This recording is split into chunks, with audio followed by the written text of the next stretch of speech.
Ra'iisul Wasaaraha Jamhuuriyadda Federaalka ee Soomaaliya Maxamed Xuseen Roble wuxuu ku yimid magaalada Garowe ee dowlad goboleedka Puntland safar shaqo.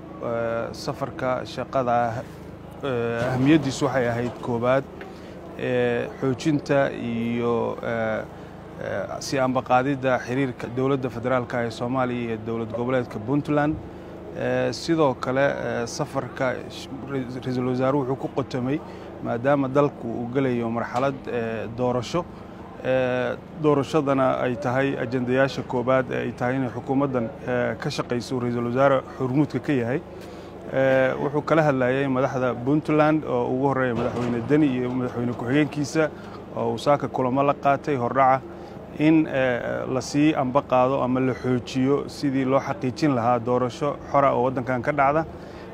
qodobadaas ayaa ugu muhiimsan kuwa ilaa haatan laga wada hadlay. ra'iisul wasaaraha iyo wafdigiisu waxay la sii kulmi doonaan qaybaha kale ee bulshada. ra'iisul wasaaruhu sidii uu ku sheegay shirkii beesha caalamka iyo Soomaalidu iskugu timid dhowaan waxa hadafku yahay in la xoojiyo ama la adkeeyo xiriirka dowladda dhexe iyo dowladaha xubnaha ka ah ee dowlad goboleedyada ah.